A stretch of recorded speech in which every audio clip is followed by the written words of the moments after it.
C.L.S. all-in-one, and today I'm going to show you how to use a tire inflator for 5th generation Camaro. So the tire inflator is going to be located inside the trunk. I'm going to lift up the carpet and then undo this circular nut here in the center. And we'll lift this up. So if you did have a spare tire, it'd be located right here. But this car does not have one, it just has a tire inflator, which is this right here. Let's open this up and figure out how to use it. So inside, we have an inflator. It has a pressure gauge on it that tells you what your pressure would be at, an on-off switch, and a pressure relief valve so you can let the pressure out before you disconnect the hose. And it has a 12-volt cigarette lighter plug-in here and an attached air hose. And this is Fix-A-Flat. So I'm going to show you how to hook all this up. So it's got a pretty long cord so you can reach any tire. And I'd like to mention also it's actually got a couple of adapters here. If you want to fill up like a air tube or a tube for the river or float, there's some adapters here that allow you to use this compressor to air those up. There's also like a basketball needle or a football needle that you can air those up also. Plug this into the 12-volt power in the car. Also, I'd recommend just starting your car and leaving it running while you're using the compressor so you don't draw down the battery and end up with a dead battery also.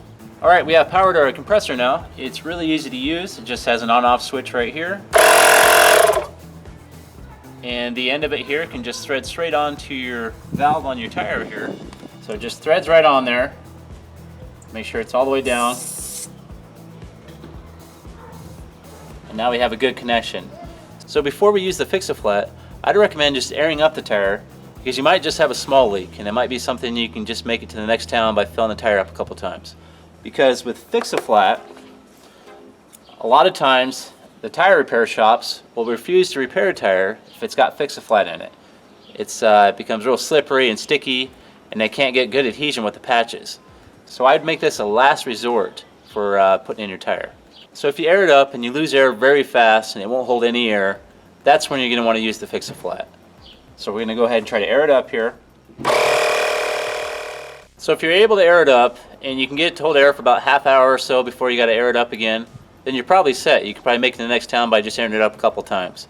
But if you're not able to hold any air in it and it's just a real fast leak, it's time for the Fix-A-Flat.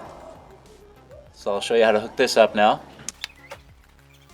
So we're going to go ahead and disconnect it from the wheel. And now what we're going to do is connect the air compressor to the Fix-A-Flat. It has a nozzle right here where it connects. And make sure you get the thread all the way down there. Compressor is connected to your Fix-A-Flat. Now we connect the Fix-A-Flat bottle to the tire, and it also has threads on it, so it's really easy to put on. Again, make sure it's threaded all the way down. And now you actually have to have the bottle upside down to get the Fix-A-Flat mixture to go inside the tire. If you have it tilted up, it's not going to work. So there's actually a spot on your compressor here, right here, that allows you to slide this on there and hold it upside down, just like that. So you'll want to leave the compressor running until all the contents from the Fix-A-Flat are inside the tire, or until you reach the right pressure on the pressure gauge here. Then we're going to go ahead and unhook it after that.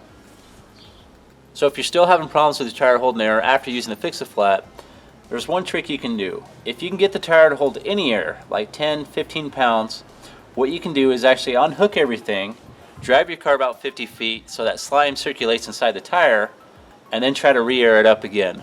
And after that, if you still can't get it to hold air long enough to drive on it, it's time to just call a tow truck or call a friend to come help you out and bring you a spare tire, or take your tire and get it changed out.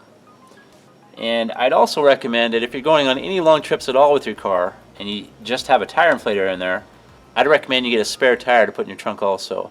I know it takes up a lot of room, but you got to think how much a tow truck's going to cost to come all the way out there to help you out if you're stranded 200 miles from the nearest town. They do make a spare tire for the Camaros, I think it's like 4 inches wide on an 18-inch rim, so it doesn't take up the whole trunk, and that's probably what I'll end up getting.